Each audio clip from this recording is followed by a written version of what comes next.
오늘 우리에게 주신 하나님의 말씀은 디모데후서 1장 3절에서 5절 말씀입니다. 내가 밤낮 간구하는 가운데 쉬지 않고 너를 생각하여 청결한 양심으로 초상적부터 섬겨오는 하나님께 감사하고 내 눈물을 생각하여 너 보기를 원함은 내 기쁨이 가득하게 하려 함이니 이는 내 속에 거짓이 없는 믿음이 있음을 생각함이라. 이 믿음은 먼저 내 애조모 로이스와 내 어머니 유니게와 속에 있더니 내 속에도 있는 줄을 확신하노라. 아멘.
아멘. 감사합니다. 아주 은혜로운 찬양 감사합니다. 찬양해 주시죠. 오늘 정성장 원사님, 반주해 주신 제갈미선 집사님 감사를 드립니다. 자, 우리 옆에 분하고 인사하겠습니다. 소리 내지 말고 눈빛으로 사랑하고 축복합니다. 눈빛으로 사랑하고 축복합니다. 감사합니다. 오늘은 어린이 주일, 청소년 주일입니다. 본래 작년까지만 해도 어린이 주일이란 말을 썼는데 저희 교단에서 처음으로 청소년들을 포함시켜야 된다. 그래서 올해부터는 어린이 청소년 주일로 지키게 됩니다. 작년에 통계청에서 출산율을 뽑았는데요. 우리나라 출산율이 과거 어느 때보다 최저치를 기록했습니다. 인구가 유지되려면 출산율이 2.07이 나와야 현 인구를 유지할 수 있다라고 합니다. 그런데 작년에 저희 나라 출산율이 0.92, 한 명이 못 된 거예요. 그러면 현상 유지를 하는 게 아니라 시간이 지날수록 인구가 팍팍팍팍 줄게 된다는 거죠. 굉장히 많은 감소를 할 수밖에 없다는 겁니다. 일본이 1.4이고요. OECD 국가 중에 가장 낮은 출산율을 이야기하고 있습니다. 1970년대 태어난 그 또래들, 지금 한 50대인 또래들 보면 그때만 해도 아이들 인구가 100만 명대였다는 거예요. 그 유아들 인구가.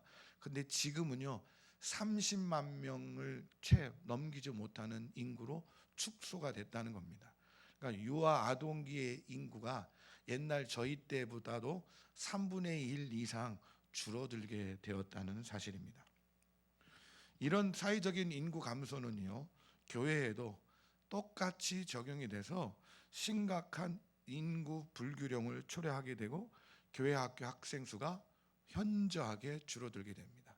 그래서 저희 교회 인구 분표를 보더라도, 성도님들의 분포를 보더라도 어른들은 굉장히 많으신데 청년들, 아이들로 갈수록 이렇게 작아져요. 그래서 마치 꽃병처럼 이런 모양으로 인구 분포가 형성된 것을 작년에 저희들 인구 뽑아보니까 그렇게 도표로 나오게 되더라고요. 그래서 교회 안에 젊은 층이나 또 유아 아동 기수가 감소된 심각한 문제들이 드러나게 됩니다. 그런데 교회에서 이렇게 유아와 아동기의 인구가 줄어듦을 통해서 많은 문제들이, 적은 아이들의 문제들이 드러나게 되지만 정작 더 큰 문제는, 적은 수에 못지않게 더 큰 문제는 어린이와 청소년들의 신앙 교육에 대한 열정이, 관심이요, 가정이나 교회에서 옛날처럼 그다지 크지 않고 현저하게 그 관심이 줄어들고 있다는 사실입니다. 현재 교인들의 교회인들의 자녀에 대한 신앙 교육이 학원이나 학교 교육에 밀려서 소외되고 있습니다. 자녀에 대한 부모의 관심은 어느 때보다 굉장히 높습니다. 그러나 그것은 학교 교육과 직업, 그리고 출세 지향적인 세속적 인본주의에 대한 교육에 관심이 있는 것이지, 건실한 신앙인으로서 키워내야 한다는 신본주의적인 교육에 대한 관심은 굉장히 미비하다는 겁니다. 예수님을 믿는 부모들은 하나님의 뜻을 따라 그 자녀들을 훈계하고 양육해야 됩니다. 그러나 안타깝게도 믿는 가정에서조차 최우선순위에 둬야 될 신앙 교육은 세상 교육의 뒷전으로 밀려난 모습을 보여주고 있고요. 이것은 부정할 수 없는 현실이 되고, 지금 우리는 안타까운 마음으로 지금 아이들을, 또 청소년들을 바라볼 수밖에 없는 것이 지금의 모습입니다. 그래서 저는 오늘 말씀을 진행하면서 인본주의적 교육과 신본주의적인 교육에 대한 개념들을 먼저 설명을 드리고 싶습니다. 인본주의 교육이라는 것은요, 아이들을 교육을 시키면서 출세, 성공지향적인 세속적인 교육을 시키는 것이 인본주의적인 교육이란, 사람 생각 중심의 교육이라는 거예요. 그래서 요즘 교육에 임하시는 우리 손님들도 우리 교회에 많지만 학교 교육을 무시하는 것이 아니라 아이들이 갖고 있는 생각 속에, 아니면 사회적인 분위기 속에 이런 인본주의적인 교육 분위기가 너무나 커서 특별히 요즘 아이들에게 가치 교육이 사라진다는 거예요. 가치 교육. 어떤 특별한 가치를 위해서 내가 그것을 위해서 공부하고 교육하겠다라는 생각이 아니라 어떤 이윤, 이득, 성공, 출세를 위해서 교육하겠다는 생각들이 굉장히 강하게 드러나게 됩니다. 부모들도 그렇고 아이들도 그렇습니다. 이게 지금 교육의 현실이라는 거죠. 인본주의적인 교육의 모습이 됐다는 겁니다. 이거에 반해서 신본주의적 교육이라는 것은요, 세상을, 우리가 살고 있는 이 세상을 하나님 뜻대로 이끌어가고 변화시킬 일꾼들을 키워내는 게 신본주의적 교육이라는 거예요. 조금 더 자세히 신본주의 교육에 대한 이야기를 하면서 다니엘 리더스 스쿨을 만든 그 김동환 목사가 규정한 신본주의 교육은 적어도 이 세 가지를 가져야 된다는 이야기가 있습니다. 그 얘기를 들으면 훨씬 더 신본주의 교육에 대한 이해가 커질 수 있습니다. 첫 번째 신본주의 교육은 뭐냐? 첫 번째, 먼저 아이들에게 하나님을 만나게 하는 것이 필요하다는 거예요. 저 같은 경우도 중고등학교 때 굉장히 하나님을 체험하고 은혜를 체험하는 그런 열정적인 신앙을 가졌었습니다. 그리고 교회의 모든 집회를 참석하고 부흥회에 참석하고 뜨겁게 기도하고. 근데 요즘 아이들은 보면요, 중고등학교 때, 어린이구나 중고등학교 때 하나님을 만나고 체험하는 경험들을 많이 하지 못하는 게 현실입니다. 그 상태로 대학생이 되고 청년이 되다 보니까 사회에 그 아이들을 그대로 내다보니까 어떤 현실이 나타나요? 교회를 떠나게 돼요. 그래서 신본주의 교육의 첫 번째 모습은 뭐냐? 먼저 아이들에게 하나님을 만나게 하는 신앙 훈련을 시켜야 된다는 거예요. 하나님을 만나게. 하나님을 만나지 않으면 아무것도 되지 않는다는 거예요. 아이들이 적어도 부모 밑에서 교육을 받을 때 하나님에 대한 경험과 체험들을 갖고 하나님을 만날 수 있도록 만들어 줘야 된다는 거예요. 두 번째는 왜 공부하냐? 많은 아이들한테 왜 공부하냐고 질문을 던지면 뭐라고 대답해요? 공부 잘해서 좋은 대학 가고 좋은 자리에 취직하고 돈 많이 벌어서 잘 사는 거예요. 이게 인본주의죠. 그런데 아이들한테 왜 공부하냐라는 질문을 던질 때 아이들이 그렇게 대답해야 된다는 거예요. 하나님을 위해서 공부합니다. 이게 신본주의 교육이라는 거예요. 내 개인의 영달이 아니라 내가 잘되고 출세하고 성공해서 그 모습을 갖고 하나님을 위해서 쓰임 받겠습니다 라는 거죠. 이게 신본주의 교육이라는 거예요. 가치관의 교육을 바뀌어야 된다는 거예요. 그들에게 가치를 심어주고 하나님을 위해 공부한다는 가치관들이 제대로 형성되도록 만들어줘야 된다는 거예요. 그리고 세 번째 뭘 얘기하냐면 그들의 성품이 하나님을 닮아가도록 만들어주는 게 신본주의 교육이라는 거예요. 아이들의 성품이 누구를 닮아간다고요? 하나님을 닮아가도록. 여러분 자녀들의 아이들의 성품이 누구의 성품을 닮아가고 있습니까? 부모보다도 하나님을 닮도록 만들어줘요. 하나님의 성품이 그들 안에 들어가도록 만들어줘야 된다는 거죠. 이렇게 신본주의 세 가지 모습을 얘기했는데 이 모습을 갖고 오늘 본문 말씀에 보니까 이 본문 말씀의 디모데가 이 신본주의적인 교육을 받은 모습을 제시해주고 있어요. 오늘 5절 말씀 한번 볼까요? 5절 말씀을 먼저 한번 같이 한번 읽어볼게요. 시작. 이는 내 속에 거짓 없는 믿음이 있음을 생각함이라. 이 믿음은 먼저 내 외조무 로이스와 내 어머니 유니게에 속해 있더니 내 속에 있는 줄을 확신하노라. 지금 디모데 안에 어떤 믿음이 있다고요? 거짓 없는 믿음. 이 거짓 없는 믿음은 누구로부터 교육받고 배웠다고요? 외할머니 로이스와 어머니 유니게로부터. 디모데는요 어렸을 적부터 그의 어머니와 외할머니로부터 철저한 신앙 훈련을 받았다는 거예요. 인본주의적인 신앙 훈련을 받았다는 거예요. 그래서 그 안에 거짓 없는 믿음이 있다는 겁니다. 그 디모데후서 3장 15절 말씀에 보면 뭐라고 나와 있냐면 또 어려서부터 성경을 알았나니. 누가? 디모데가 어려서부터 그 어머니 유니게와 외할머니 로이스를 통해서 어려서부터 성경을 알고 배웠다는 거예요. 그래서 그는 어렸을 때부터 이런 신앙 교육과 훈련을 통해서 철저한 신본주의적 신앙 교육을 통해 자라나는 사람이 되었다는 거예요. 그래서 사도 바울이 지금 디모데를 보고 사도 바울의 그 디모데의 모습 속에 거짓 없는 믿음, 그 신앙의 모습이 바로 어머니와 할머니로부터 받은 그 교육 때문에 그렇다 하는 것들을 밝혀주고 있습니다. 그러면서 3절 말씀에 보면 또 어떤 모습을 얘기하냐면 3절 볼까요? 내가 밤낮 간구하는 가운데 쉬지 않고 너를 생각하여 청결한 양심으로, 지금 디모데 안에 청결한 양심의 모습이 있다는 거예요. 사도 바울이 그렇듯이 디모데 안에도 청결한 양심이 있다는 거예요. 청결한 양심은 뭡니까? 하나님이 원하시는 성품이죠. 디모데는 이미 그런 어머니로부터 신앙교육을 통해 그런 성품 훈련까지 돼 있다는 거예요. 디모데전서 4장 15절 말씀에 보면 이렇게 나와 있습니다. 함께 읽어볼까요? 이 모든 일에 전심전력하여 너의 성숙함을 모든 사람에게 나타나게. 너의 성숙함, 그 성숙한 성품. 그래서 디모데는 보이는 척한 것도 아니고 전심전력해서 그의 안에 있는 성숙한 성품, 하나님의 성품, 청결한 양심의 성품을 사람들에게 나타내도록 힘쓰는 자였다는 거죠. 이런 성품 훈련이 잘 돼 있었다는 거예요. 그리고 4절 말씀을 볼까요? 내 뭐를 생각하여?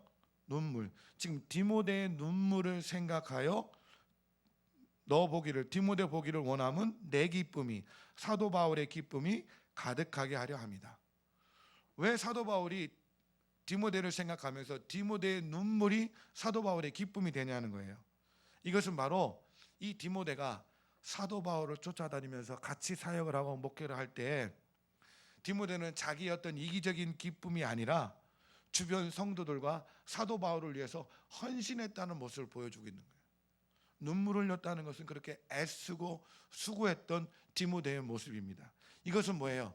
자기의 이기적인 가치가 아니라 늘 자기에게 사명을 주신 하나님을 생각하고 성도를 생각하고 자기를 따라가는 스승을 생각하면서 늘 남을 위해 살기로 하는 그 가치관의 훈련이 제대로 돼 있었다는 거예요.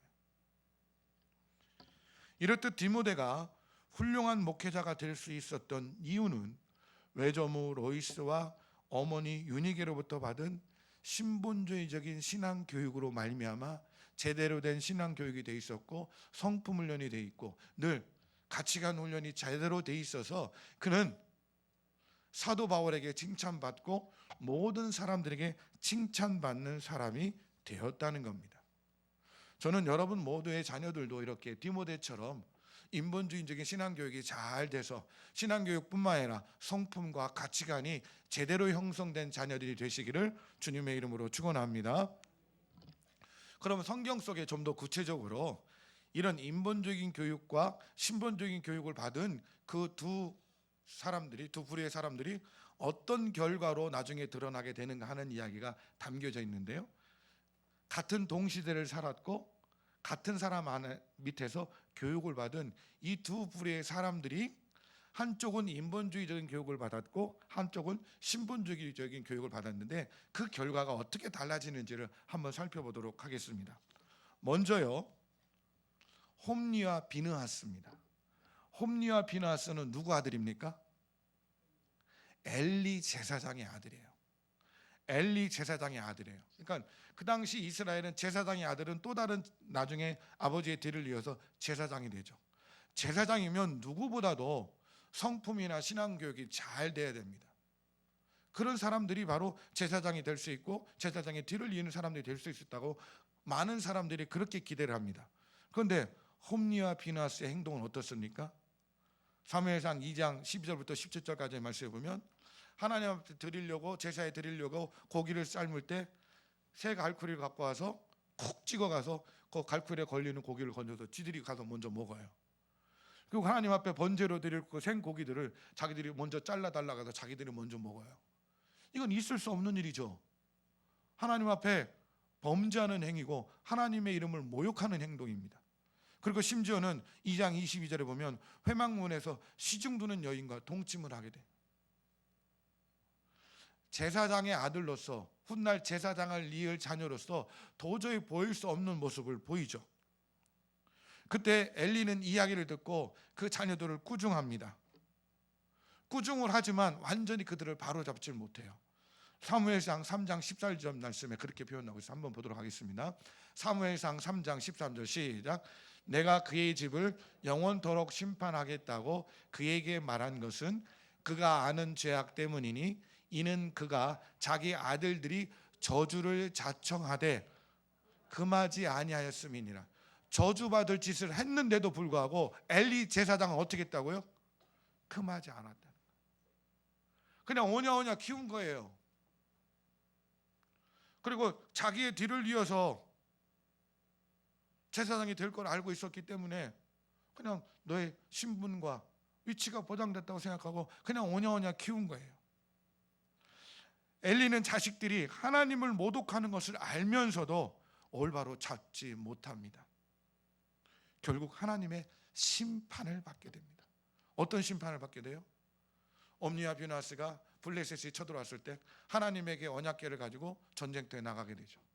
그런데 결과는 언약궤를 빼앗기게 되고 블레셋에 빼앗기게 되고 3만 명이나 되는 군사를 죽게 되고 홈리와 비느하스도 죽게 됩니다. 그런 하나님의 심판을 받죠. 그리고 그 소식을 들은 엘리 제사장 어떻게 돼요? 놀라서 벌떡 일어났다가 다시 털썩 주저앉다가 의자가 확 뒤집어지면서 그 자리에서 엘리 제사장도 죽게 됩니다.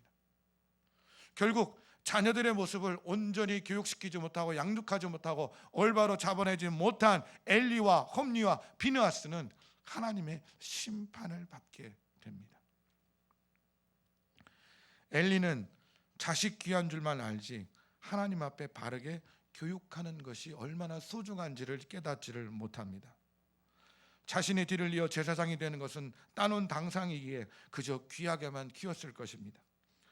하나님 앞에서 온전한 자가 아니라 사람에게만 인정받고 추앙받으면 된다는 세속적이고 출세지향적인 인본주의적인 교육 태도가 홈리와 비느하스를 망치게 하고 결국 자기도 심판받는 그런 결과를 가져오게 됩니다. 만약에 엘리가 그 자녀들을 눈물로 키우고 양육했다면 어떻게 됐을까요? 엘리는 그러지 못합니다. 인본주의에 대한 인본주의적인 교육 태도가 갖는 결국 비극적인 결말을 우리에게 보여줍니다. 이에 반해서 같은 시대에 같이 살았던 사무엘은 전혀 다른 모습을 우리에게 보여줍니다. 사무엘상 1장 11절 말씀에 보면요, 사무엘상 1장 11절 함께 읽습니다. 시작. 서원하여 이르되 만군의 여호와여, 만일 주의 여종의 고통을 돌보시고 나를 기억하사 주의 여종을 잊지 아니하시고 주의 여종에게 아들을 주시면 내가 그의 평생에 그를 여호와께 드리고 삭도를 그의 머리에 대지 아니하겠나이다. 한나라는 어머니가 있었죠. 애가 낳아 남편을 두었지만 아이를 갖지 못해요. 너무나 슬프고 힘든 일이죠. 눈물로 기도합니다. 하나님께 매어달리고 기도합니다. 그래서 하나님께서 사무엘을 선물로 주십니다. 그리고 그 사무엘이 젖을 때까지 대략 한 3살 때까지 한날은 눈물로 기도하며 젖을 먹이며 말씀으로 이 사무엘을 양육합니다. 그리고 그 후에 서원한 대로 이 사무엘을 하나님께 바칩니다. 그리고 엘리 제사장 밑에 가서 성전 교육을 받게 합니다. 엘리 제사장이죠. 엘리 제사장의 아들이 누구라 그랬어요? 홈리와 비느하스라고 그랬죠. 그 밑에 가서 성전 교육을 받게 합니다. 결국 어머니 한나의 눈물의 기도와 그 아이에게 젖을 주면서 말씀으로 양육하고 늘 그 아이를 위해서 신앙적인 교육을 애쓰고 수고했던 한나의 노력, 그리고 엘리장 제사장 밑에서 성전에서 교육받음을 통해 사무엘은 어릴 적부터 신본주의적 신앙 교육을 제대로 받는 사람으로 성장을 하게 됩니다. 사다 시대가 저물고 새로운 왕조 시대가 열리는 그 격변의 시기에 이 사무엘은 이스라엘의 사사로서 그리고 선지자로서 훌륭하게 영적 지도자의 모습을 잘 감당합니다. 그가 그렇게 영적 지도자의 모습을 잘 감당할 수 있었던 비결은 바로 어릴 적부터 그의 어머니 한나의 기도와 양육, 그리고 성전에서 받았던 철저한 신앙교육 덕분에 사무엘은 어느 곳에 치우치지 않고 그 백성들을 하나님의 뜻대로 잘 인도하는 영적 지도자가 된 줄 믿습니다. 성 어거스틴의 어머니 모니카가 있습니다. 성 어거스틴 어머니의 이름이 모니카인데요, 이 여인은 북아프리카에서 태어나서 부유한 집에서 태어납니다. 그러다가 로마 관원이자 부유한 지주였던 파트리카우스라는 사람과 결혼을 하게 됩니다. 그런데 이 파트리카우스는 예수님을 믿지 않는 사람이에요. 비기독교인이에요. 그래서 이 모니카는 결혼한 후에 16년 동안 자기 남편을 위해서 기도하고 그 남편이 예수 믿기를 위해서 기도합니다. 결국 이 남편은 회심을 하고 예수님을 믿게 됩니다. 그러다가 이 남편과 결혼한 다음에 이 모니카는 아들 어거스틴이라는 초대 교부로 유명한 성 어거스틴이라는 아들을 낳게 됩니다. 이 아들을 낳게 되자 이 모니카는 기도하며 이 아이를 말씀으로 잘 양육합니다. 그 이 아이를 키웠어요. 그런데 이 아이가 청소년이 되고 청년이 되면서 어머니의 기도와 양육의 반환대로 크지 않고 욕정과 탐욕에 빠지고 방탕한 생활을 하게 됩니다. 그리고 부모 몰래 여인과 동거하다가 아이를 낳게 되고 결국은 부모의 기대나 어머니의 기도에 미치지 못하게 자라나게 됩니다. 그러나 이 모니카는 포기하지 않고 끝까지 자기 아들을 위해 기도합니다. 그리고 자기 아들이 30세가 되는 30년 동안 끝까지 기도합니다. 그때 이 어거스틴은 로마에 갔다가 암보로스 감독의 설교를 듣고 회심하는 사건을 갖게 됩니다. 결국 어거스틴이 회심을 하게 되는데요. 이 회심은 단순히 그 설교를 듣고 회심하는 그것이 아니라 그 이면에는 어머니의 눈물의 기도와 어머니가 끝까지 30년 동안 이 어거스틴을 통해서 끊임없이 기도의 끈을 놓지 않고 기도했던 위대한 어머니의 기도 덕분에 이 어거스틴은 회심을 하고 초대교회의 유명한 교부가 되고 신학자가 됩니다. 어거스틴이 나중에 자기의 참회록에 글을 남기면서 자기 어머니에 대해서 이렇게 얘기합니다. 나의 어머니는 나에게 젖과 함께 구주 예수 그리스도의 이름을 마시고 살게 하였습니다 라고 표현합니다. 그냥 젖으로 아이를 키우고 양육하는 것이 아니라 젖을 주면서 말씀으로 예수님의 이름으로 그 아이에게 끊임없이 이야기하고 양육했다는 거죠. 마치 한나가 사무엘을 눈물의 기도로 또 말씀의 양육으로 키웠던 것처럼 이 모니카도 자기 아들 어거스틴을 위해서 기도하며 젖을 먹일 때마다 말씀을 먹이고 말씀으로 그 아들을 양육했다라고 그렇게 고백을 합니다. 그 후에 어머니 모니카가 죽고 나서 어거스틴은 또다시 이런 말을 그의 고백록에 기록을 하게 됩니다.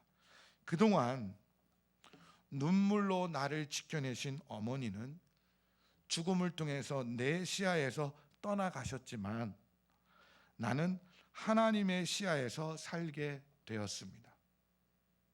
어머님은 떠나가셨지만 어머님이 남겨주신 신앙의 유선으로 이제는 하나님의 시야에서 살게 됐습니다 라고 그렇게 고백을 했다는 거죠. 할렐루야. 사무엘의 어머니 한나와 어거스틴의 어머니 모니카의 기도는 땅에 떨어지지 않는 기도를 드린 사람들입니다. 그들의 기도는 결단코 땅에 떨어지지 않고 자녀들을 올바로 세우는 능력의 기도가 된 줄 믿습니다. 우리 모두는 엘리 제사장과 같은 인본주의적인 교육 태도를 벗어나서 한나나 모니카처럼 하나님 중심의 신본주의적 신앙교육에 눈을 떠야 됩니다. 무엇보다도 자녀들에게 하나님을 만나게 하는 신앙훈련과 자기 자신의 성공과 출세가 아닌 하나님을 위해 공부하게 하는 올바른 가치관 교육과 하나님의 성품을 닮아가는 자녀로 양육해야 될 줄 믿습니다. 사무엘의 어머니 한나처럼 성 어거스틴의 어머니 모니카처럼 부모들의 눈물의 기도는 땅에 떨어져 사라지는 기도가 아니라 반드시 하나님께서 들어주시고 축복해 주시는 능력의 기도가 됨을 믿고 하나님이 맡겨주신 귀한 자녀들을 그들의 주인이신 하나님의 뜻에 맞도록 잘 양육하는 것이 바로 부모의 도리이자 자녀 양육임을 깨달아야 할 줄 믿습니다. 혹 오늘 설교를 들으면서 이미 나는 자녀들이 다 컸고 이미 우리 아이들은 큰 성인이 되었는데 나한테는 별로 필요 없는 말씀이 아닌가라고 생각할 수도 있습니다. 혹 어떤 분들은 자녀들이 지금 신앙생활을 잘 못하고 있기 때문에 제 이야기를 듣고 낙심할 수도 있고, 우리 자녀들은 그렇게 못 키웠는데 라고 실망할 수도 있습니다. 그러나 낙심하지 마십시오. 포기하지 마십시오. 모니카는 자기 아들이 그렇게 잘못된 길을 걸어가는 그 순간에도 절대로 포기하지 않고 그 아들을 위해서 기도하고 눈물의 기도로 그 아이들을 위해 기도했습니다. 여러분도 지금 만약에 자녀들이 장성해서 교회 안 다닐 수도 있고요, 자라난 아이일 수도 있다는 겁니다. 그러나 그 자녀들이 제대로 신앙생활을 하지 못할 때 포기하는 것이 아니라, 포기하지 않고 여러분의 눈물로 기도하고 끝까지 포기하지 않고 주님께 간구하게 되면 여러분의 기도는 땅에 떨어지지 않는 기도가 될 줄 믿습니다. 그리고 하나님께서 성 어거스틴처럼 반드시 그 자녀들을 하나님께로 돌아오게 하고 그 자녀들을 하나님의 사람으로 세워주실 거란 귀한 소망을 갖고 기도를 끊이지 않는 여러분이 되시기를 소망합니다. 손주들을 위해 기도하시고 자녀들을 위해 기도하십시오. 지금도 늦지 않았습니다. 그 자녀가 아무리 성장했고 아무리 어른이 됐다 하더라도 지금도 늦지 않았습니다. 복 주시길 원하는 하나님은요, 분명히 여러분들이 끝까지 자녀들을 위해 기도할 때 여러분의 자녀들을 자녀들을 위해서 여러분의 기도가 땅에 떨어지는 기도가 아니라 그 자녀들을 세울 수 있고 그 자녀들을 구원할 수 있고 그 자녀들을 하나님의 뜻 안에서 온전히 양육하도록 만드는 능력의 기도로 만들어줄 줄 믿습니다. 민수기 6장 22절부터 27절의 말씀을 보면요, 제사장의 축복에 대해서 나옵니다. 하나님이 아론과 그의 자손들을 선택해서 너희들이 제사장으로서 이스라엘 민족들을 위해서 축복을 하면 하나님께서 이스라엘 자손들을 그대로 축복해 줄 것이다 라고 이야기하는 장면입니다. 이 말씀은 우리 부모님들도 가정의 제사장이기 때문에 여러분들이 여러분의 자녀들을 위해서 축복해 주면 이 말씀이 그대로 이루어질 줄 믿습니다. 이 말씀을 같이 한번 읽어보도록 하겠습니다. 함께 읽습니다. 시작. 여호와께서 모세에게 말씀하여 이르시되 아론과 그의 아들들에게 말하여 이르기를 너희는 이스라엘 자손을 위하여 이렇게 축복하여 이르되 여호와는 내게 복을 주시고 너를 지키시기를 원하며 여호와는 그의 얼굴을 내게 비추사 은혜 베푸시기를 원하며 여호와는 그 얼굴을 내게로 향하여 드사 평강 주시기를 원하노라 할지니라 하라. 그들이 이같이 내 이름으로 이스라엘 자손에게 축복할지니 내가 그들에게 복을 주리라. 할렐루야, 할렐루야. 24절에 이제는 너 대신에 여러분 자녀들의 이름을 한번 넣어보세요. 저 같은 경우는 주다슬희로 넣습니다. 주이다이슬희. 여러분도 자녀들의 이름을 한번 넣어보세요. 시작. 여호와는 주다슬에게 복을 주시고 주다슬이를 지키시기를 원하며 여호와는 그의 얼굴을 주다슬에게 비추사 은혜 베푸시기를 원하며 여호와는 그 얼굴을 주다스리기로 향하여 드사 평강 주시기를 원하노라 할지니라 하라. 그 다음요, 그들이 이같이 내 이름으로 자녀들을 위하여 축복할지니 내가 자녀들에게 복을 주리라. 할렐루야, 아멘. 이 믿음을 갖고 어린이주일 청소년주일을 맞이하면서 여러분의 기도와 자녀들을 위한 눈물의 기도는 땅에 떨어지지 않는 기도가 돼서 결국 그것이 능력의 기도가 되고 여러분의 자녀를 살릴 수 있고 여러분의 자녀를 온전히 교육할 수 있는 믿음의 기도, 능력의 기도가 될 수 있음을 믿습니다. 이 모습을 갖고 우리 자녀들을 축복하는 마음으로 다 같이 일어나셔서 우리 이 찬양 함께 부르도록 하겠습니다.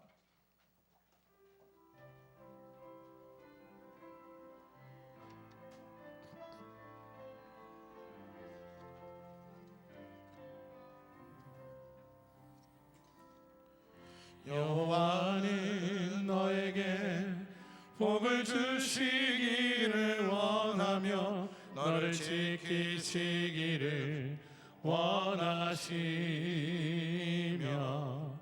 여호와는 그 얼굴을 너를 향하여 드사 은혜와 평강 주시길 원하노라. 여호와는 너에게 여호와는 너에게 복을 주시기를 원하며 너를 지키시기를 원하시며 우리 자녀들을 생각하며 찬양합니다.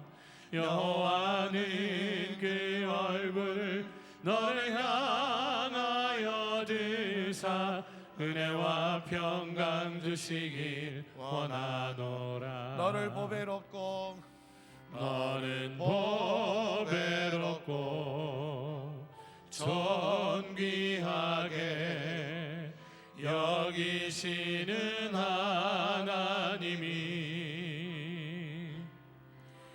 내 삶 속에서 이 약속을 진실하게 이루시니 땅에 기름진 것으로 하늘에 신령한 것으로 너를 복주시고 지키실 하나님이 너의 영혼 잘 되도록 은혜 베푸시며 평강으로 인도하시리. 너를 보배롭고 존귀하게 여기시는 하나님이 내 삶 속에서 이 약속을 신실하게 이루시니 땅에 기름진 것으로 하늘에 신령한 것으로 너를 복주시고 지키실 하나님이 너의 영혼 잘 되도록 은혜 베푸시며 평강으로 인도하시리. 아멘.